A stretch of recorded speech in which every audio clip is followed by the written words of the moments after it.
Hello tubers! Today I'm going to share some information with you on how to get the most out of your ATV, motorcycle batteries, and power tool batteries. Let's start with these motorcycle ATV batteries. Now, if you look on the top here, it says do not open. Many years back, I was only getting several years out of these batteries. Let me show you what I found here. Just take a razor knife and go under the do not open cap. And get it started. Work your way down. Loosen them all up.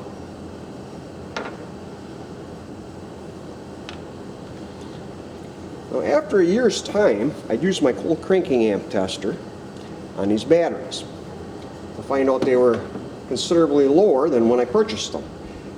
Lo and behold, after I removed the cap, I found that the water was very low in the cells.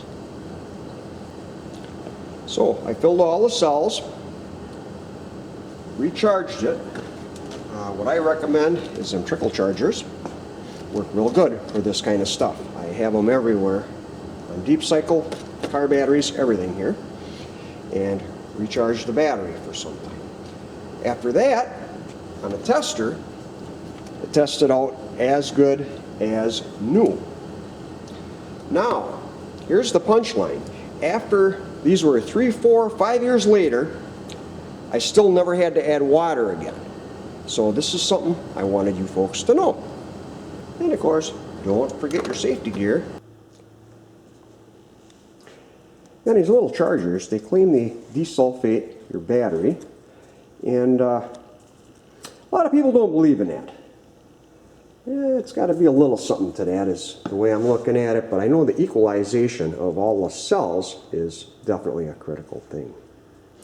Now for my motorcycle battery here, I believe this is at least 3 years old. I have my tester hooked up on it, and anyway, let's give her the old test here. It's set. I set it to 400 cca for the test, and let's see what we come up with here.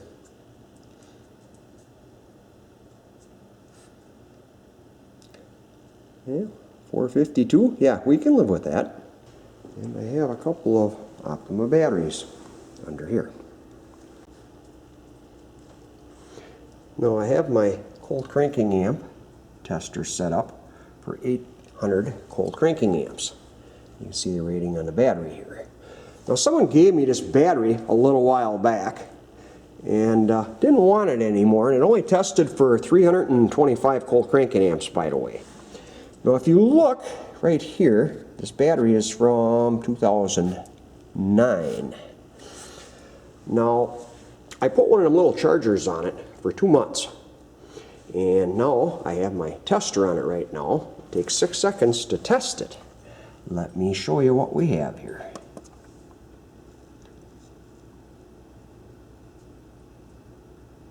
And the battery test for 783.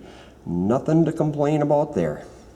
So here's something else I'm doing here. Might be of interest to you. On your UPS, uninterrupted power supply for your computer, I haven't been using these batteries here for a long time. What I'm using is the motorcycle batteries. Now for the UPS, I have some 10 gauge wire coming out of it, and it goes to these 2 motorcycle batteries. You can see the purchase date, 4/13, and then where I added some water to them.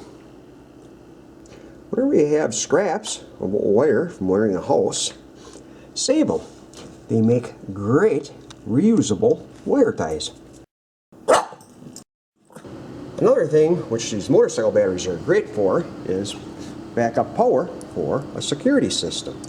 Now where I have the connectors on here, I also use this battery for cars. When you want to change out the battery in a car, you can preserve all the memories on the system. Moving along here, let's talk about power tool batteries. Now if you have a high draw tool on one of them batteries and it loses power, you should stop using it immediately. Batteries are made up of multiple 2-volt cells in a series circuit. Let's keep things simple here. If one battery becomes lower than the rest, you're going to be jamming electrons backwards through that battery. When one cell goes bad, it can render the battery useless, even though all the other ones are good. Also, if you ever read the instructions for these batteries, they want them above 60 degrees before you charge them. Why? That I can't answer. But another thing that I do is I always have extra batteries here. They get pretty hot when you're using them in a tool such as this. When you jam a hot battery in a charger right away, you're going to shorten the life out of it. I do have some of these lithium-ion batteries also.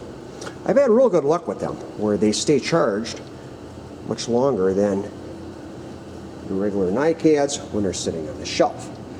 The only drawback on them that I could find is when you got them in a flashlight. Of course, the flashlight tips over, or if you're under a car with a flashlight and then they just shut off like they do because of the design, that's a little bit of a pain too. Other than that, they're great batteries. I'm aware that you folks won't have one of these battery testers. If you have a voltmeter, keep your batteries above 12.5, 12.6 volts, and that way the plates don't sulfate, which in turn makes them last considerably longer. Batteries are quite expensive these days. Some of these tips here should help you make your batteries last much longer. Hope to catch you back here again, and thank you for watching.